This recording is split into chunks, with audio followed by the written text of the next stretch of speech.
पढ़ेंगे विलोपन विधि। विलोपन विधि, इससे पहले वीडियो में मैंने आपको पढ़ाया था प्रतिस्थापन विधि।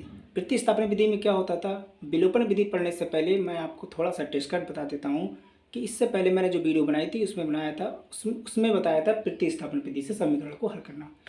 प्रतिस्थापन में क्या होता था, इससे दो समीकरण दिए होते हैं, कोई भी लिया, एक एक्स में एक वाई में बराबर, एक्स प्लस वाई बराबर 5, दूसरा होता था एक्स प्लस वाई बराबर 10। तो इसमें क्या करते थे हम, प्रतिस्थापन विधि में स्थान चेंज करते थे, एक्स को रोक लेते थे, वाई को उधर पहुंचा देते और उस एक्स का मान हम समीकरण 1 या 2 में लगा देते। तो इस हिसाब से हमें प्रतिस्थापन विधि में एक्स वाई का हल प्राप्त होता है, सवाल उतरता था। अब विलोपन विधि में क्या होता है बच्चों, विलोपन विधि। आज हम पढ़ेंगे विलोपन विधि। क्या पढ़ेंगे, विलोपन विधि। विलोपन विधि में ऐसा होता है कि विलोपन का मतलब क्या होता है, विलोपन मतलब किसी एक पद का विलुप्त कर देना, खत्म कर देना, काट देना, कैंसिल कर देना। विलोपन का मतलब है, जैसे कोई भी समीकरण दिया है, पहला समीकरण मान लेते दिया होता है एक्स प्लस वाई बराबर 10, दूसरा होता है 3x प्लस वाई बराबर 5। तो हम इसमें क्या करते हैं कि दोनों समीकरण को हम हल करेंगे और दोनों में कुछ ऐसा करेंगे कि x या y का कोई एक पद कैंसिल हो जाए, कट जाए, ठीक है ना। जैसे या पहले में या दूसरे में किसी एक समीकरण में जोड़ेंगे, गुणा करेंगे, या घटाएंगे या भाग करेंगे। ऐसा करेंगे कि किसी x या y का एक पद हमारा कैंसिल हो जाए, एक टर्म हमारा कैंसिल हो जाए। जैसे ये समीकरण दिया हुआ 3x प्लस 4y बराबर 10 और दूसरा समीकरण है हमारा 2x माइनस 2y बराबर 2। तो प्रतिस्थापन में हम क्या करते थे, किसी x को रोक देते थे, y को इधर कर देते और उस x का मान हम इसमें लगा देते। इस प्रकार से हमें समीकरण का हल प्राप्त हो जाता था। किस मेथड से, प्रतिस्थापन विधि से। और आज हम क्या पढ़ रहे हैं बच्चों, विलोपन विधि। विलोपन में क्या करेंगे कि इन दोनों समीकरण में कुछ ऐसा करेंगे कि क्या करें, गुणा करें या जोड़ें या घटाएं या भाग करें, उसके बाद में घटा उठा के कि x का या y का एक पद हमें कैंसिल कर देना है, ठीक है ना, मतलब विलुप्त कर देना है, कैंसिल कर देना है, ठीक है ना। आइए पहले क्या है हमारा 3x प्लस 4y बराबर 10 से 2x माइनस 2y बराबर 2। इससे हम समीकरण का मान दे देंगे, ये समीकरण 1 है और ये समीकरण हमारी 2 है। तो हम क्या करें कि कैंसिल हो जाए, ये क्या है प्लस है, ये क्या है माइनस। तो देखो ऊपर 3x प्लस 4y बराबर 10 है, नीचे 2x है, इधर भी 2y है, ठीक है ना, ऊपर 4y है। देखो एक बार ध्यान से, अगर हम इस समीकरण 2 में 2 से गुणा कर दें तो क्या होगा, हमारा 4x हो जाएगा, इधर 4y हो जाएगा, इधर 4 हो जाएगा। ये 4y प्लस का है, ये माइनस का है। तो इसका मतलब है कि अगर हम समीकरण 2 में 2 से गुणा कर दें और प्लस जोड़ दें तो हमारा एक टर्म, एक पद हमारा कैंसिल हो जाएगा। देखिए, तो हम एक थ्योरी लिखेंगे, क्या लिखेंगे यहाँ पर, समीकरण 2 को 2 से गुणा करने पर, क्या करने पर, गुणा करने पर, और इधर लिख देता हूँ, और जोड़ने पर। जब हम जोड़ते हैं बच्चों तो उसके चिन्ह में कोई परिवर्तन नहीं होता, तो जोड़ में तो जोड़ी जैसा रहता है। तो इसे लिखेंगे हम 3x, ऐसा ही लिख देंगे, प्लस 4y बराबर 10। इसमें 2 से गुणा कर देंगे। क्या करेंगे इस समीकरण में हम 2 से गुणा, पूरी में दोनों तरफ, तो दूनी 4x, बीच में प्लस है तो सॉरी माइनस है तो माइनस, इधर 2y है तो 2 से गुणा करेंगे तो 4y बराबर 2 से करेंगे 2 दूनी 4, ठीक है ना। और बाद में क्या बता रहे हैं कि जोड़ दो, क्या करना है, जोड़ना। तो देख लो, जोड़ का चिन्ह लगाओ, मत लगाओ कोई भी, प्लस प्लस प्लस, ठीक है ना। देखो ये प्लस माइनस बराबर क्या होगा, माइनस ही तो होगा ना। तो प्लस माइनस माइनस ही रहेगा, कोई टेंशन नहीं। ये प्लस का है, ये माइनस का है, तो कैंसिल, ठीक है ना। ये क्या है हमारा 3x, ये क्या है 4x, जुड़ जाएंगे, ये भी प्लस के, ये भी प्लस के, ठीक है ना। तो प्लस में अगर जोड़ना है तो चिन्ह लगाने की कोई ज़रूरत है, ठीक है ना, जैसा है वैसा ही रहेगा। आइए 3x प्लस 4x, तो कितने हो गए, 4 और 3 7x बराबर, क्योंकि ये तो कैंसिल हो गया टर्म, 10 प्लस 4, क्योंकि ये प्लस के, ये भी प्लस है, 10 और 4 14। x का गुणांक के साथ क्या है, 7, दिखता नहीं होगा ना, x का गुणांक कितना है 7, तो ये जो 7 है ये जो गुणांक में होता है, जैसे कोई भी संख्या दी है 3x बराबर 5, तो ये जो x का गुणांक है ना, तो ये जो गुणांक है ना ये इधर जाएगा तो बटे में जाएगा, इसमें जाएगा बटे में, 5/3।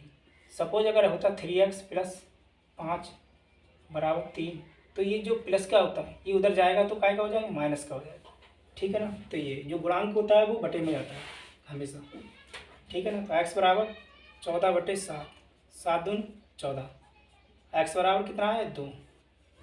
ये जो x का मान है ना ये मैं रख कर देता हूँ, ये जो x का मान है ये समीकरण चाहे आप 3 में लगा दो या चाहे 1 में लगा दो चाहे 2 में लगा दो, कोई दिक्कत नहीं। तो हम यहाँ क्या करेंगे, x का मान ये इसे समीकरण 2 भी मान सकते हो आप, समीकरण 3 2 मान ली, समीकरण 3 का मान समीकरण 2 में रखने की, ठीक है ना। समीकरण 3 का मान समीकरण 2 में रखने की, किसमें रखने, 2 में रखने। 2 क्या है हमारा 2x माइनस 2y बराबर 2, x बराबर कितना है 2, 2 गुणे 2 माइनस 2y बराबर 2, 2 दूनी 4 माइनस 2y बराबर 2, ठीक है। ये जो 2 प्लस के इधर आएगा तो क्या हो जाएगा, माइनस का हो जाएगा। ये जो माइनस का इधर जाएगा तो क्या हो जाएगा, प्लस का हो जाएगा। 4 में से 2 गए 2, 2y। ये जो y का गुणांक 2 है, जब y का गुणांक इधर जाएगा तो किस में आ जाएगा, बटे में। तो 2 एकम 2, तो y का मान कितना आया, 1 आया। तो यहाँ पर एक बार ये क्या है, हमारा रैखिक समीकरण है, ठीक है ना। तो इन रैखिक समीकरण का हल है क्या, रैखिक समीकरण क्या है हमारा, रैखिक समीकरण युग्म का हल है क्या है, x बराबर 2 है हमारा और y बराबर 1 है, ठीक है। तो ये हमारा आंसर हो गया, क्या हो गया आंसर। तो विलोपन विधि का मतलब होता है कि 2 समीकरण दिए होंगे तुम्हें रैखिक समीकरण, और उनमें एक x प्लस वाई बराबर कुछ होगा, दूसरा होगा x प्लस वाई। अलग बात है कि गुणांक में 2 3 4 इस टाइप की कोई भी संख्या हो सकती है, बट उनमें हमें जोड़ घटा गुणा ऐसे गुणा करेंगे कि एक पद सेम हो जाए। बाद में हम देखेंगे कि जोड़ें या गुणा करें कि दोनों की एक टर्म हमारी कैंसिल हो जाए, ठीक है। जैसे हमने यहाँ पर क्या करा, थोड़ा हमने ध्यान लगाया, यहाँ 4 हैं, अगर हम नीचे 2 से गुणा करते तो ये भी 4 हो जाएगा। ये माइनस के हैं प्लस के हैं, तो जोड़ने पे क्या होगा, क्योंकि जोड़ने पे चिन्ह सेम ही रहते हैं, कोई चेंजिंग नहीं होती। बट अगर घटाते तो प्लस माइनस माइनस प्लस हो जाता, ठीक है ना। तो ये कट गए, कैंसिल हो गए, फिर हमने हल कर दिया, तो हमारा x की वैल्यू 2 और y की वैल्यू 1y। तो इस हिसाब से हम विलोपन विधि होती है। तो विलोपन विधि का मतलब होता है किसी एक टर्म को कैंसिल कर देना, ठीक है। आइए क्वेश्चन नंबर 2 देखते हैं। यहाँ पर देखते हैं विलोपन विधि। विलोपन विधि में इस सवाल नंबर हमारा पहला है, क्या है समीकरण, सबसे पहला समीकरण है हमारा 3x प्लस 4y बराबर 10 और दूसरा हमारा x प्लस 3y बराबर 5, ठीक है ना। सबसे पहले हम क्या करते हैं, इन समीकरण को हम एक नाम दे देते हैं, 1 दूसरा 2, ठीक है ना। इधर लिख देते हैं हल, जैसे 3x प्लस 4y बराबर 10, x प्लस 3y बराबर 5। देखिए ऊपर हम इसमें क्या करें, दोनों प्लस के हैं हमारे, तो अगर हम इसमें अगर हम 4 से गुणा करते हैं समीकरण 2 में, तो ये हमारा कितना हो जाएगा, 4 3 12, 4x 4 3 12। इधर हम अगर 3 से गुणा कर दे तो 4y, 3 4 12। तो भाई अगर हम इसमें यदि हम इसमें यदि इसमें हम 3 से गुणा कर दे समीकरण 2 में, तो हमारे x के जो टर्म है ना ये बराबर हो जाएंगे। कैसे हो जाएंगे, बराबर।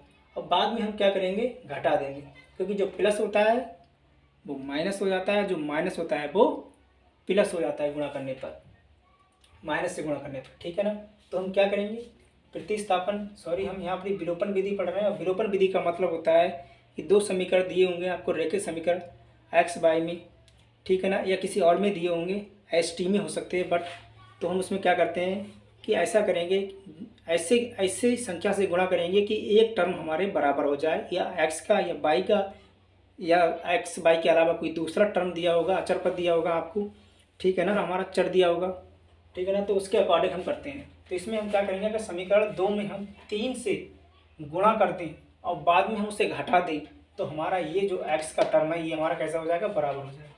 आइए देखते हैं, पहला समीकरण वैसे लिख दें। तो ये हमें यहाँ हम एक लाइन लिखेंगे, समीकरण 2 में 3 से गुणा करने पर क्या लिखेंगे, समीकरण 2 में 3 से, किससे, 3 से गुणा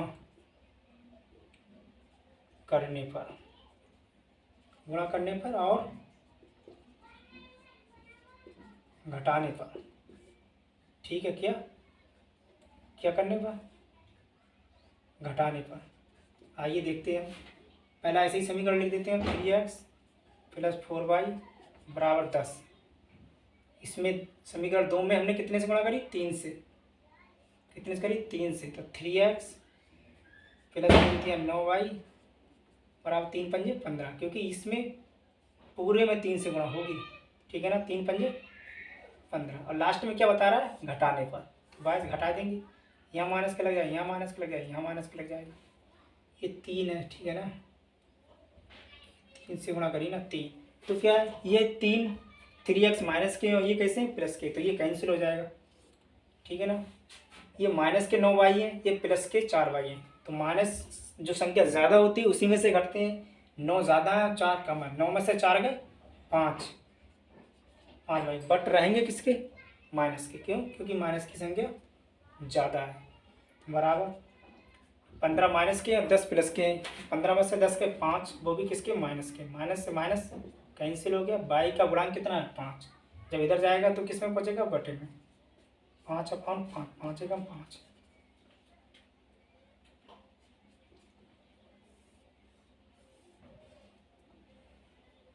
इसे समीकरण 1 मान लेंगे, समीकरण 3 मान लेंगे, क्या करेंगे, समीकरण 3 का मान समीकरण 1 में रखने पे क्या लिखेंगे, समीकरण 3 का मान समीकरण 1 में रखने पर, ये क्या है हमारा, 3x प्लस 4y बराबर 10, और y का मान कितना है हमारा, y बराबर 1, 3x प्लस 4 गुणे 1 बराबर 10, 3x प्लस 4 एकम 4 बराबर 10, 3x 4 किसके, प्लस के, इधर जाएंगे तो किसके हो जाएंगे, माइनस के, 3x 10 में से 4 गए 6, x का गुणांक 3 है, इधर जाएंगे तो बटे में 3 दूनी 6, x बराबर कितना है 2, तो हम यहाँ ये क्या लिखेंगे, रैखिक समीकरण का युग्म है, क्या, युग्म मतलब हल है, रैखिक समीकरण का युग्म क्या है, x बराबर 2 और y बराबर 1। यदि आपको ये लग रहा है कि ये जो x और y के मान गलत हैं, तो आप चेक भी कर सकते हैं, यहाँ जो लिखा है 3x प्लस 4y बराबर 10, अगर LHS और RHS अगर बराबर आ जाए तो उसका आंसर तुम्हारा ठीक है, x बराबर कितना है 2, y बराबर 1, यहाँ लिख देंगे 3 गुणे 2 प्लस 4 गुणे 1, 3 दूनी 6 प्लस 4 एकम 4 बराबर 10, 10 इधर आ रहा है और 10 इधर भी, मतलब आंसर अपना ठीक है। तो ये है चेक करने की विधि। अगर आप पेपर में एक ना एक क्वेश्चन आपको जरूर मिलेगा, विलोपन या प्रतिस्थापन विधि से एक ना एक क्वेश्चन आता ही जरूर है। ठीक है, वीडियो देखने के लिए थैंक यू, धन्यवाद।